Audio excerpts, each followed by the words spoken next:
Hi, I'm Derek Ashong, and you are now in the stream. Today, striking the right notes, we examine the music of protest in Pakistan.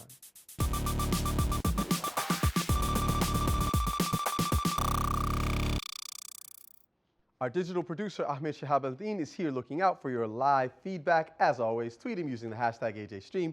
Joining him on the couch today is punk rocker Basim Usmani, who plays in the Pakistani-American band, the Caminos. Basim, great to have you here. Yep. Absolutely. Tell us, what are the Caminos all about? Caminos is like a monsoon, I think, that comes to your town. We're a little bit seasonal, cause a lot of racket.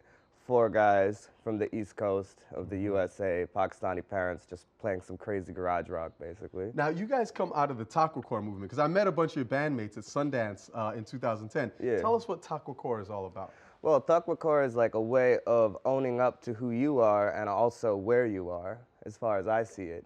There's a lot of like... And for those who don't speak or don't know a lot about Islamic tradition, explain taqwa. Oh, well, taqwa is basically like awareness of the divine in like traditional terms, awareness, intimidation, and love of the divine. Yes.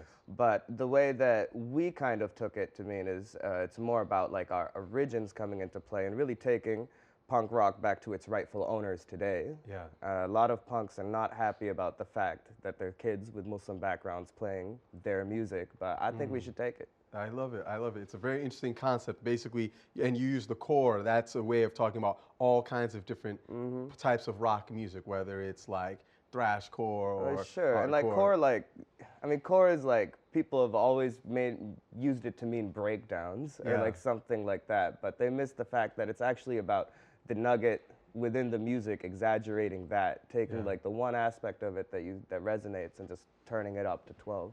All right. Well, we're definitely looking at how people are turning things up in Pakistan, so it's great to have you here with us today. Absolutely. As always, this show is about you, our online community, so definitely send us your ideas on our Facebook page. Ahmed has actually got some feedback right now from those of you who have been feeding the stream.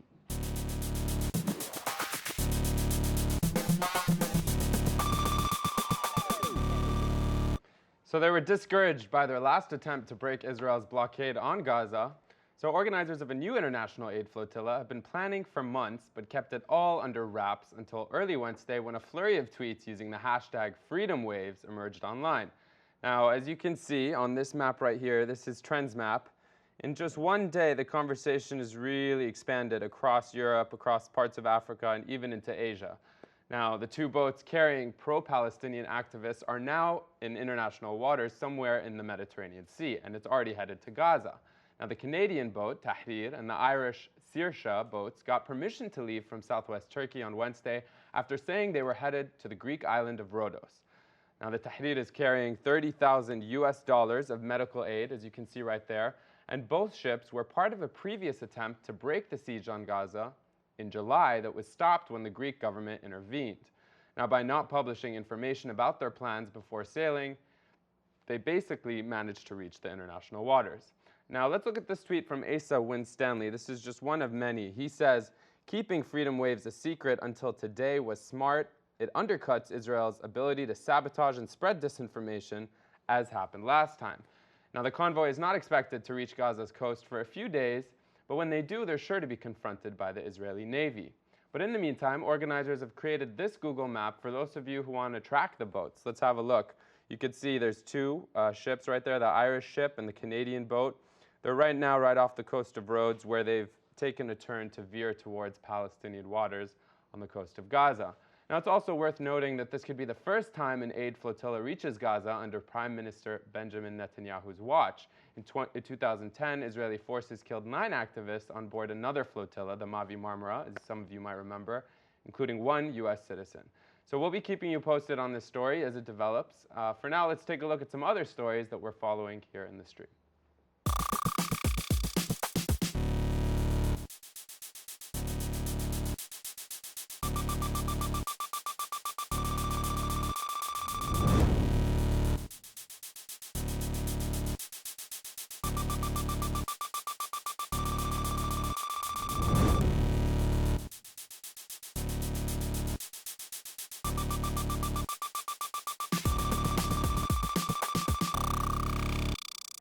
Religious extremism, political corruption, and natural disasters.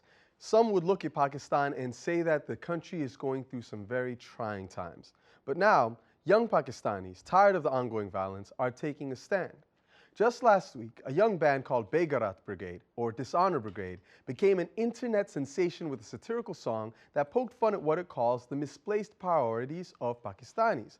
And now another band, Lal, or Red, has released an impassioned political song denouncing extremism and political opportunism. It's called Deshatgardi Murdabad, or Death to Terrorism. I wanted to show you a little bit of this particular clip. It's a fascinating tune. Definitely pay attention to the subtitles. It speaks for itself. The people we are fighting today, we funded 20 years ago. We funded 20 years ago.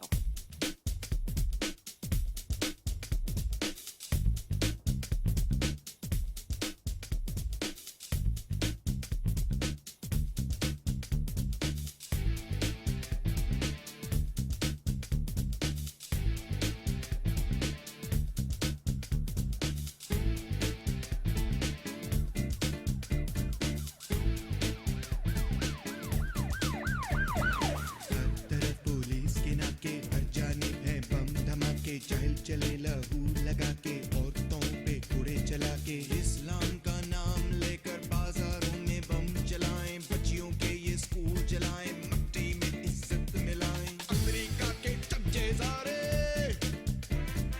कब से हो गए दोस्त हमारे America के पिट्ठू सारे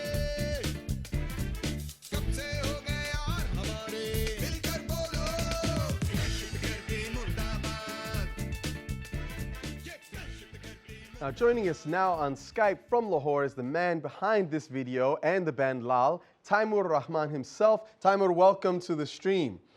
We understand that this is the first time that this video has aired on television. That's correct. Thank you for having me. That's correct. It hasn't aired anywhere else, either in Pakistan or in the international media or anything. Well, we appreciate the honor and thank you once again for being with us. Why are you choosing to air it or debut it on Al Jazeera as opposed to on Pakistani television? Well, I haven't sent it to Pakistani television channels yet because I was told by most people that it is entirely unlikely to air on Pakistan channels. And why so is I that? released, I released a video previously called Jhoot Ka Uncha Sar, liars are walking around with their heads in the air. And that was very critical of the establishment, and many channels refused to air it. They told me point blank that it's too anti-army, it's too controversial, and we can't air it. So I expected that this was even more radical than the previous video, so I expected that this didn't have a chance. Okay, now Snowbones Charles in hell, as they say. Well, this is very interesting that you've chosen to take this particular or put out this particular video. And I want to ask you a serious question because there are a lot of people in the Pakistani media who are afraid to challenge some certain figures, particularly in the military, particularly in some of these more radical groups. Are you not concerned about your own safety? Of course I am. I think anybody would be, given the situation in Pakistan. 37,000 people have lost their lives, 4,000 schools have burnt down, there's a bomb attack every day.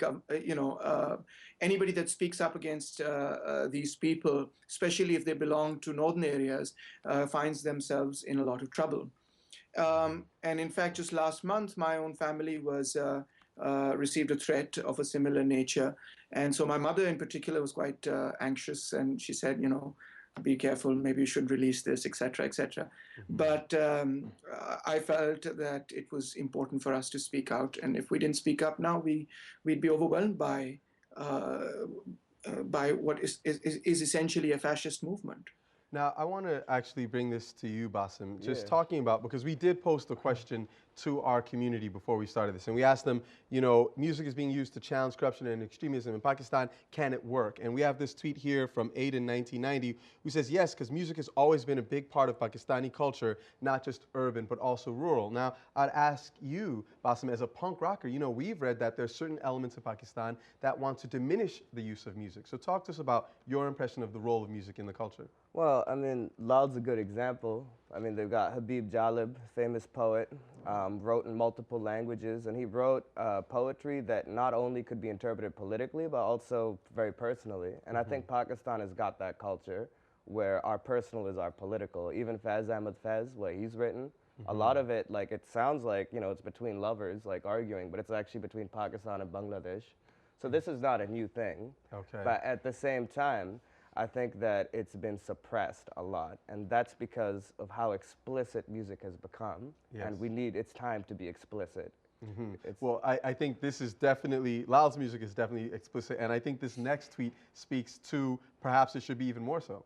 Yeah, you know, we were talking about how you were challenging the Pakistani government and perhaps, you know, conventional thought. But let's challenge you a little bit with some of the tweets and questions that came in. Ahmed Shuja is saying, there was too much of a focus on America and CIA, no mention of the Pakistani army, which has ruled Pakistan for half of its history. And then I'll let Noreen ask you a question about perhaps not reaching a wide, broad audience in Pakistan because it's online, and also it's targeting what she says upper middle class. Let's listen into her question for you. Assalamu alaikum. My name is Noreen Zaman. I'm from Lahore, Pakistan. My question is that the songs that you sing, they cater a particular class only. How do you intend to reach the lower middle class with your message? Thank you. Taimur, that's for you. Well, those are two superb questions, and I thank you for bringing them to me. Well, in the video, actually, I do criticize the ISI. Very openly and explicitly, I show 2-3 clips where you see General Hamid Gul walking around in Pakistan with the CIA head, George Clare and W. Webster and so on. And in fact, with the video, I have written an essay which has been published in a mainstream newspaper. It's accessible also from the link beneath YouTube, in which I explicitly state who created and who is responsible for the creation of these jihadi groups. And I very openly state that it is the ISI, and together with the CIA during the Cold War, which created these groups, and now they've lost control of them. So that's my answer to the first one. To the second question, how does one reach the masses, the people, the peasants, the workers, etc. And do you reach the masses? And do we reach them? Yes. I would encourage Noreen to also have a look at another project that we did, a video that we did, which is called Utho Meri Duniya, poem from Iqbal, in which I took a guitar and I took a tabla and I went across the villages of Punjab. And I sang and I played and performed in villages, and I mobilized 50,000 people for the Anjuman-e-Muzarin, which is a landless tenants movement. And you can see that in the video, that mobilization. We led that march with music, etc.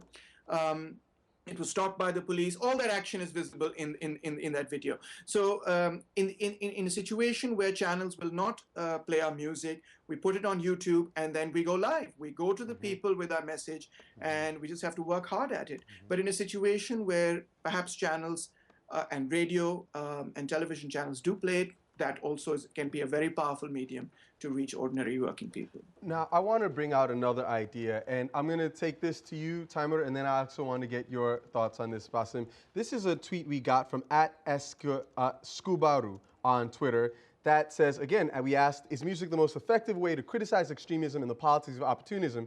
And this person responded, nope, the most effective way is Kalashnikovs pointed in the direction of the oppressor. How would you respond to that, Taimur?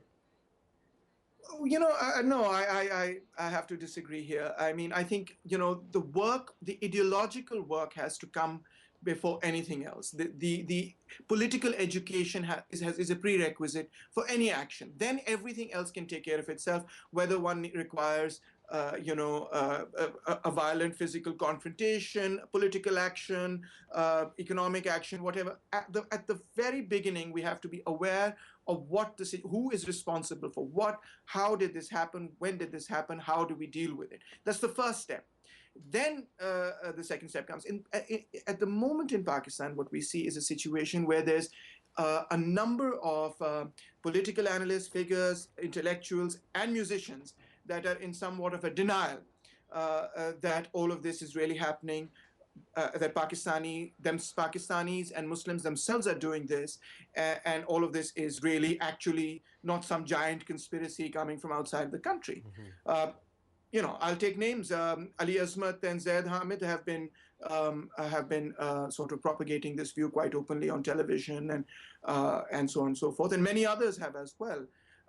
So that has created an enormous amount of confusion in young people, which has prevented them from mobilizing against religious extremism, prevented them from forming a movement against religious extremism, and prevented them from having a clear consciousness about what this represents and how we deal with it. So So actually, in the absence, I want to get Basim in here there, because when we're talking about religious extremism, you guys have a very interesting existence in the sense that you represent something that some would argue can't work. You are looking at a band that is Western in its orientation, in the sense that you're a part of a broader punk rock aesthetic, but then you're openly in your name, in the fact that you're a part of the Taqwa Core movement, accepting Islam and also your Pakistani roots. Is there a division between modernity and Pakistan? Is there a division between modernity and Pakistan? I mean, Lahore like 15 years ago is different than like Lahore today. And I think that there's, well, the fact that like there's actually a huge city that sprawls outside of the old city now that just keeps on going, and it gets built into like a suburban. Like, I'm not so thrilled about modernity. Like, looking at like Lahore right now, the way that the defense and DHA work is like where all the military generals, retired people have their area, all the industrialists have their area. The main strip on the road that has all of the Western fast food chains is owned by either military generals. The main media companies in Pakistan, a lot of the reporters that are over here in the States are actually paid by the US State Department. And this is actually on the internet, right? Like Huma Imtiaz is getting like a salary, not from like the modern free media in Pakistan. So how does this happen where you actually then have more of the fast food restaurants, you actually have more Western influence? Is that modernity? I mean, is that what we want? But this is the question, like, how is it that you have all of that, and at the same time you also have this rise of anti-Westernism, this rise of radical Islam? That's so easy to see, though. That's so easy to see. I mean, like, if there's a class that's been enabled to like eat at McDonald's and, you know, just like chill out in an air-conditioned room, like do like, you know, cheap cocaine and go eat like Capri like after a night of partying in the same area as a place where people can't get like chickpeas to eat, then of course there's going to be anti-Americanism. I mean, this is basic arithmetic. Taimur, how would you respond to that? Is perhaps part of the problem that some people are living better than ever and others are not? That is part of the problem that defines Pakistan, but whether that is the main reason for the rise of religious extremism remains a question in my mind. In my mind, it seems to be the case that religious extremism is not a response purely to a spontaneous response to inequity or to injustice or whatnot, etc., etc. Rather, it is a phenomena that was deliberately created and planted with billions of dollars of funding for a specific purpose, and the purpose was to fight the Cold War in Afghanistan, etc., etc. Then it was utilized further by the establishment of Pakistan for jihad in Kashmir as well as in Afghanistan, even though the Soviet Union had left. And then finally, all of these about there were about 100,000 people that were trained by the in this entire sort of 2 decades by the military establishment to conduct these wars. And significant sections of them just had their own agenda and had their own minds. And after Lal Masjid, Baitullah Masood and others, they declared war and on Pakistan. And that's why we've been suffering from bomb attacks. That is the actual and real nitty-gritty of the history of how this happened. And so this is not a spontaneous eruption against people eating at McDonald's. No offense to Basim or anything here, but in my view, this is something that was created by our establishment, by imperialism, and now they've lost control of it. Okay, that's how I see it. Taimur, that's what my video says as well. All right, Taimur. So speaking of your views, we have a lot of people who want to ask you whether or not you think point blank Pakistan is a failed state. And then there's also a lot of interest in Imran Khan. They say, you know, there was a huge rally. Here's the photo of the huge rally on my computer that's been circulating on Facebook of him. A lot of people say he's not so relevant politically in the country. But we have another tweet from Murzi saying, wants to ask the Lal Band when you will make a video or song for Imran Khan after his historic speech. So perhaps you could just shed some light on what you think of him. He's going to laugh after that one. Well, I've just written a small piece. Go ahead. I've just written a small piece on Imran Khan. Look, I greatly admire Imran Khan as a cricketer, as a philanthropist.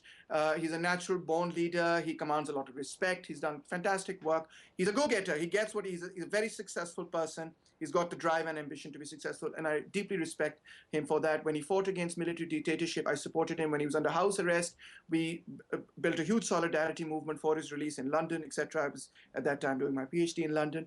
But having said that, I was listening to his speech on TV when he made his speech in Lahore, Right. and I was doing a mental checklist, and I agreed with nearly everything he said. But when he spoke on the issue of religious extremism, that for me was a deal breaker. I feel that Pakistan right now, the future of Pakistan depends. Forgive me, I was just Sorry, saying I he's didn't too catch that. right-wing. Forgive me, I was just saying, so you're saying he's too right-wing, perhaps? Yes, no, yeah, he is. That's correct. He's right of center. Brigade called him a good-looking version of the Jamaat Islami. Well, it's interesting that you mentioned that, because I actually want to show a clip from Brigade just to give some context. Let's take a look. Khan दी आखरी उमंगे extension दे pack रोले ताइयो chief दी बोलती भी बंदे एथे कादरी बने नवाबे एथे hero Ajmal Kasabe मुल्ला नसिया विच हिजाबे एथे अब्दुल सलाम नु पुछदा ही कोई नहीं हे मेरी मां ने पकाए आलू अंडे मैंने खाने मैनू लगदे ने गंदे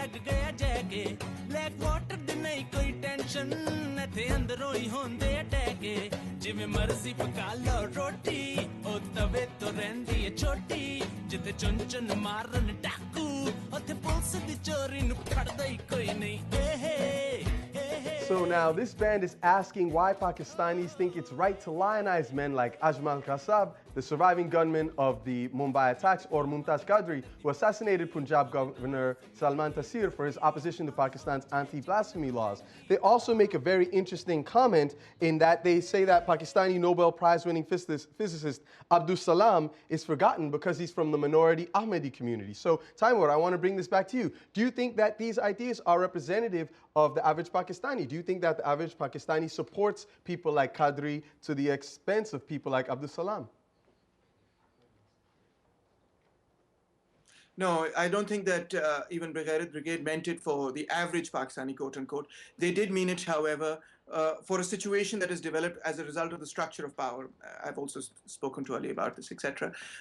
So their own opinion on this, and my opinion as well, is it's not the case that the average Pakistani supports this, but it is the case that the powers that be have created a situation where certain people are being lionized and others are not. Let's hold that thought, Taimur, because we want to get you one more question before we actually break out. This is from Maweza. Yeah, we had a question in from Maweza about whether this is a call to action and people will respond. Let's listen in. My name is Moiza, and I'm a Pakistani American. I understand that music and art in general are a good medium to incite emotion in people. However, my question is, once you have made people realize their need for change, how do you transfer this emotion into action? So, in other words, how do the youth engage in action that is fueled by their passion for change and is productive to the overall social good? So Basim, how do you do that? Well, I mean, it's an interesting question. Music and listening and receiving it is actually a lot of action as well, just to be aware. You're talking about making people aware of what Taimur was saying about political education. Yes. That in the issues regarding in Pakistan, a lot of people give their votes because of the legacies behind people. You know, Benazir Bhutto gets killed, Zardari gets elected. You know, they're still trying to throw the book at Musharraf, currently trying to put him behind bars. It's the same people, and the average mass isn't thinking about the economy, like what's the economy or what's this or what's that, how do we Hold keep that inflation thought, down? because we're going to take this Yeah. into the post show. That's a great point. Yeah. The average mass is not thinking about it. Maybe music is the way to educate people. Taimur, Basim, stay with us. Tomorrow we're going to be talking to another musician about these similar issues. Hip-hop artist Lupe Fiasco is joining us to discuss Occupy and the support for Palestinian rights. Stream.aljazeera.com is where this conversation goes next. We'll see you online.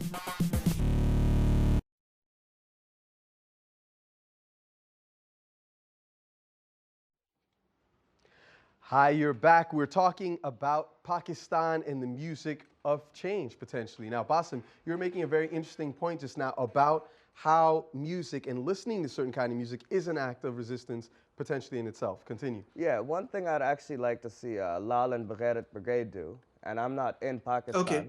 Well, Okay. yeah, I'm not in Pakistan, but one thing I'd like to see them do is with their songs, they've talked about an overall situation that the Americans have done this, the Taliban has done this, you know, these are all the characters, you know, these are all the situations, and every song is jam-packed. But maybe they need to have a song that actually educates people about like the flow of money. Maybe they need to have a song that educates people about, you know, Anjuman Mazarina Punjab is what he mentioned. That's the landowner, that's the, not landowners, that's the workers, laborers union. That's the farmers union. Unionizing, there's lots of union songs. We could talk about Billy Bragg, go on for a while, you know. We could talk about union songs, go hand in hand with unions. I'm from Boston, you know, so I know a lot about just the culture of unions.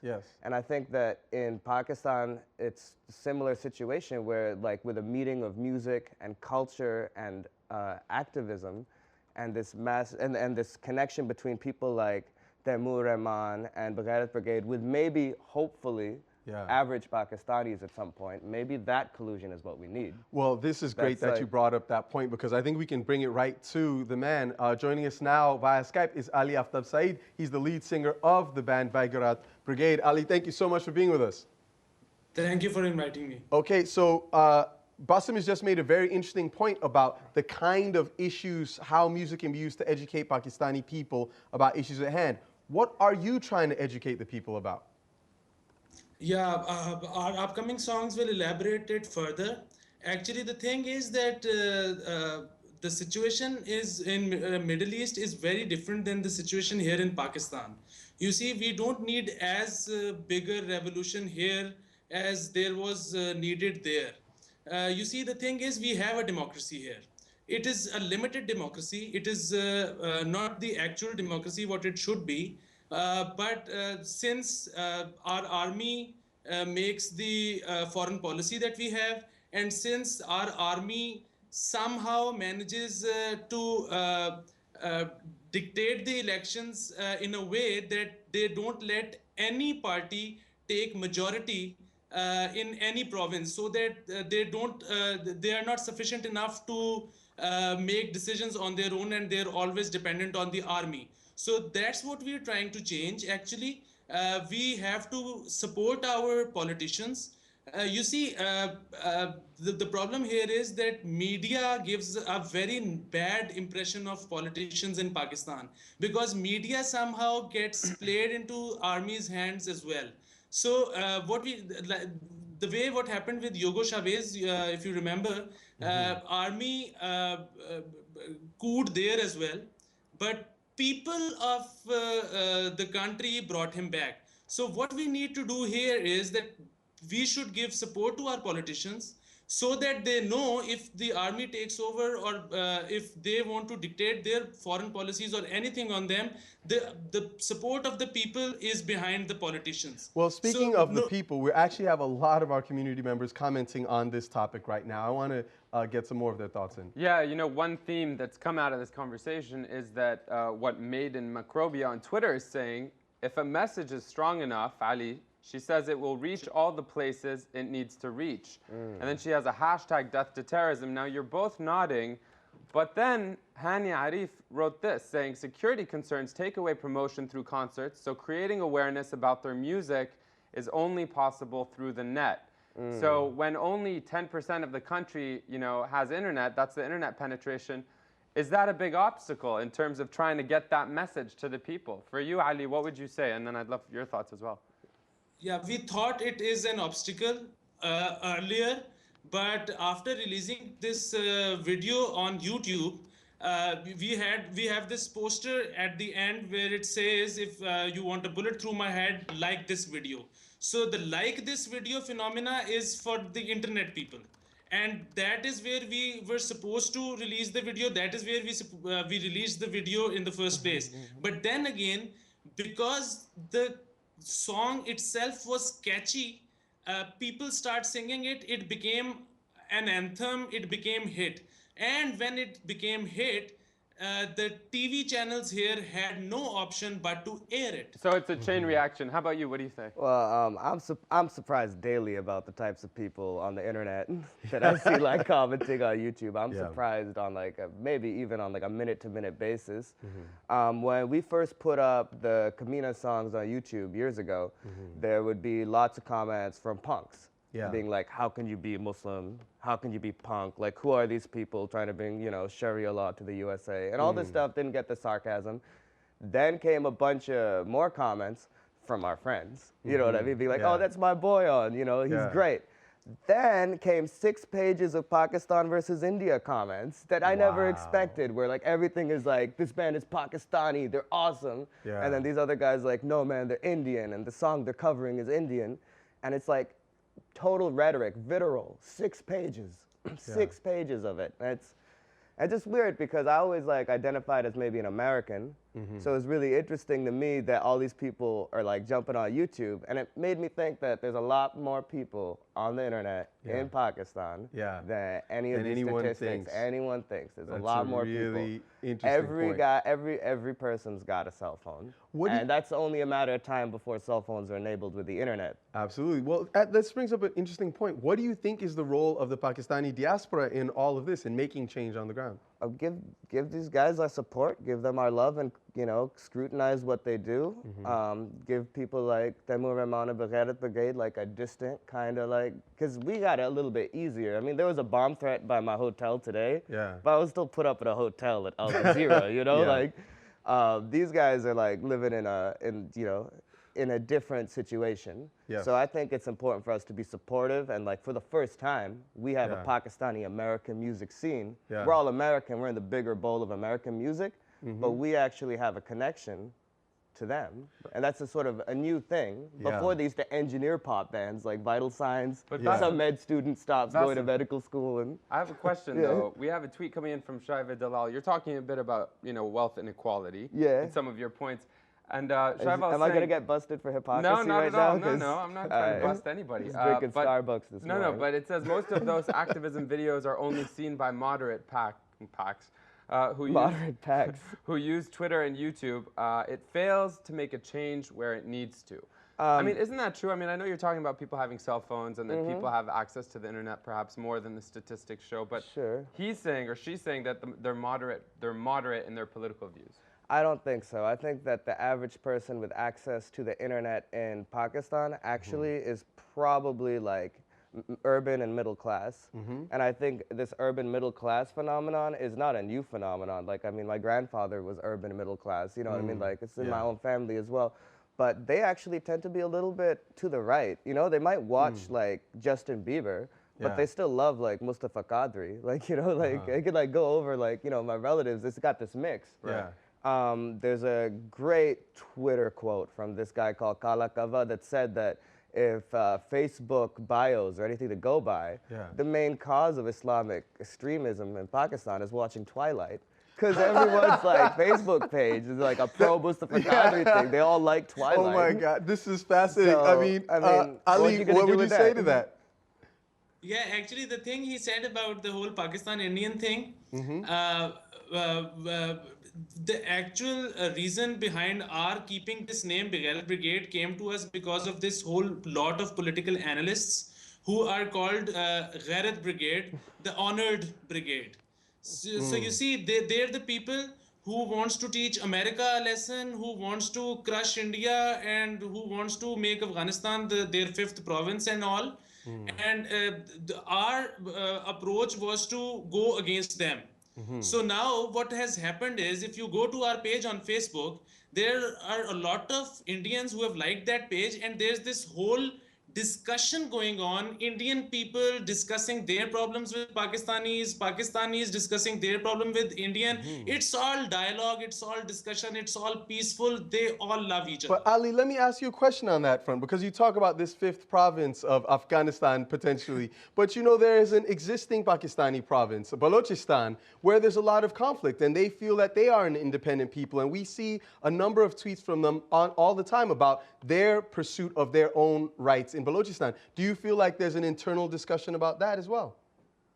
Yeah, there is, and there should be. There should be discussion about everything. We are yet to understand the phenomena of strategic depth, and we'll get to it later. First, we need to solve the issues that we have here. Okay, well said. So this, I mean, there's a lot of fascinating stuff obviously going on. You know, I think we've got one last point that we want to get in from a community member. Yeah, let's listen in. Hi, my name is Aaliyah. I'm a Pakistani American, and this is my question. There has been a rise in sort of consistency in Pakistani musicians critiquing the governmental and political system.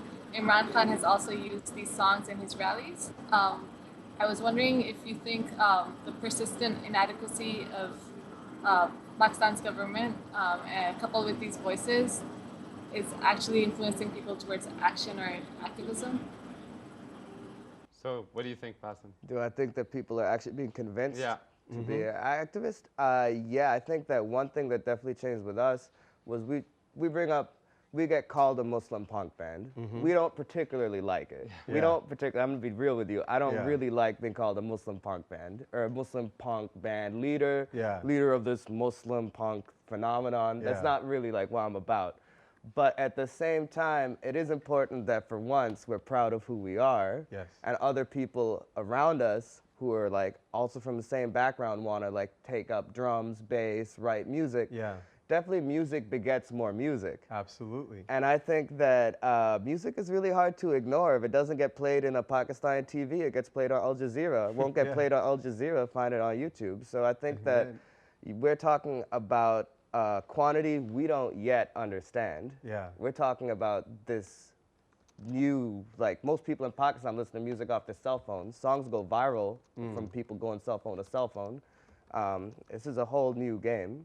So I don't think you can write it off so quickly. All of these questions, I got a little, all these questions, I'm like, man, people really don't have any faith in music, but y'all listen to it. Y'all all are listening to it. Everyone listens to it, and music has had power since time immemorial. It will have power when we're all gone. Thank you for bringing up that great point, and thank you, Ali, for being with us. We pray that you do not get a bullet in the head, but we appreciate you sharing your thoughts on all of this. Thank you, Ahmed, for bringing the audience in. Plug our new album. Thank you, everyone, for being with us. We know that Basim is going to be back with us again tomorrow. We're also going to be speaking with an amazing hip-hop artist by the name of Lupe Fiasco. So definitely be with us. Tweet us using the hashtag AJStream. As always, we'll see you online.